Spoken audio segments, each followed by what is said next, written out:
More than 100,000 fans here at the Richmond International Raceway on a spectacular Saturday night in the Commonwealth. They come out to see these cars twice a year race under the lights at Richmond. The fans love it, and so do the drivers. We're going to try it. Hope the jinx isn't working. We're going to take you through the field, starting with that car, number 8. Big roar as Dale Earnhardt Jr. got to the front of the field. Still somewhat concerned about his right front tire and his brake pedal, but right now, he's leading. Marty. Bill, having these 105,000 you think would love to see the guy in the 99 car win. Hometown state jet man Jeff Burton. A little bit loose right now for Burton, but they want no changes on the next stop, Dave. The 24 car of Jeff Gordon talked about coming in on the last pit stop, and he said, man, it is so hard to pass here. Let's just stay out, Bill. Bobby Labonte in the same car that finished second here in May, but it's not acting the same. Doesn't feel like the track bar is working. He's fighting it a little bit, but running up front now, Matt. Jimmy Spencer very happy with the car. Tommy Baldwin says no complaints at this juncture. Just trying to bounce back from being blocked in by the 12, Marty. Our championship leader, Matt, has the car that won this race last year. I asked Robbie Reiser how this interesting night's been going. He said the car is just okay right now, Bill. Terry Labonte still looking for that long green flag run, but we check in on second place. The 24 and the 99 going at it. Burton in front of Jeff Gordon with Bobby Labonte right on the bumper. Not quite. Not quite. Gordon keeps trying. We saw this movie earlier with the 24. Yeah, Jeff just can't get that car low enough. I think that's been his problem all night. The car's really good in and it's good off. He just can't get to the bottom to make the move to get that nose far enough up at the door of the 99 car, like right here. Yes. Well, he did it that time. He might have him this time. Got some slower traffic ahead. Kyle Petty back on track after time behind the wall. You see his beaten up car from one of the early wrecks. Kyle's going to go all the way to the bottom of the front stretch and give him room. Now Bobby Labonte is trying to do the same thing to Jeff Burton, trying to get by. He's got enough. Take over third spot. He's going to do it. And here comes Jimmy Spencer in that 7 car. God, he's running good tonight. Okay, so where were we? We were going through the field somewhere, Bill. Yeah, talking about Terry Labonte getting that long run now. Jim Long said they wanted 40 to 50 laps to see how the car would handle. Not quite what they were hoping for, but a lot of time to work on it, Matt. Ward Burton not happy with the car in the previous stop. The track bar adjustment has actually made the car worse. He wants to back up on that and try a wedge adjustment on the next stop, Dave. The 09 car of Mike Wallace. It's tight when he starts out. He last pitted on lap 121 for an air pressure adjustment. He was a little bit tight. Just got around Kenny Wallace, who continues to do very well on old tires. They must pit by lap 235. They last pitted on lap 95. Marty?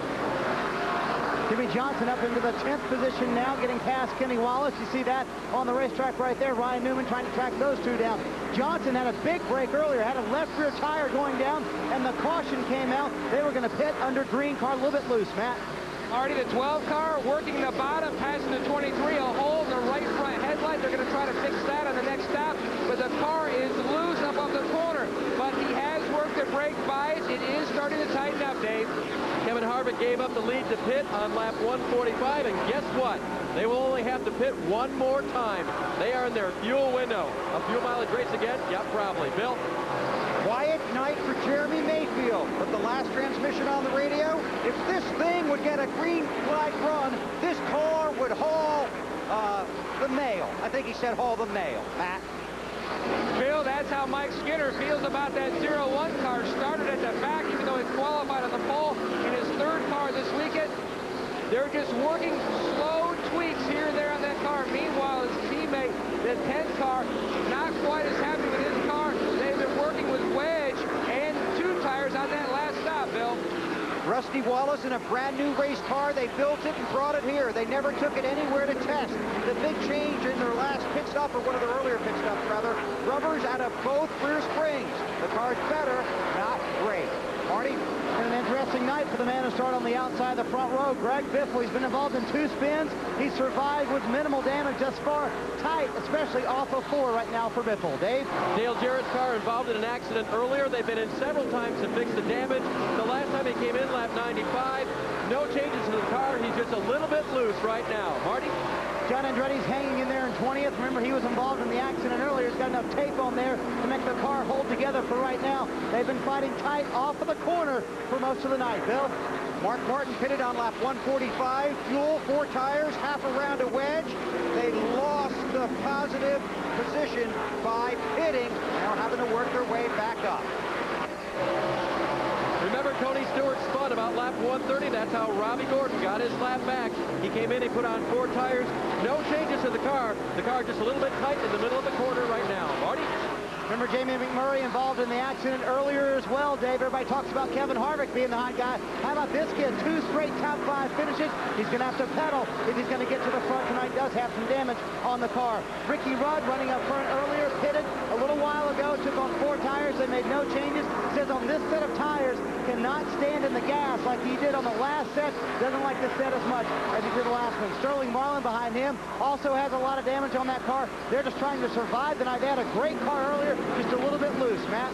Kenny Schrader running 26. They were better on the run earlier in the race. They've made some adjustments to work on that tightness in the center. It really hasn't helped a whole lot.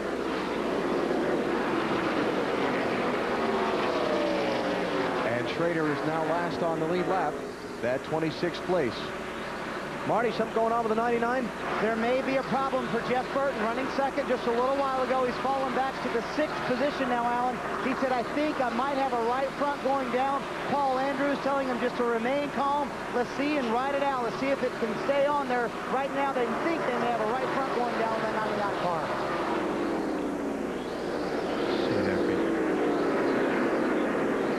Well, Jeff Burton on track right now, but he has fallen back to 6th place. Dale Earnhardt Jr. out in front as we close in on halfway. And we've now run the most consecutive green flag laps that we have all night long. We got through the field. And we made it all the way through 20 spots. And Junior's now 2 seconds in front. You're watching NASCAR on TNT.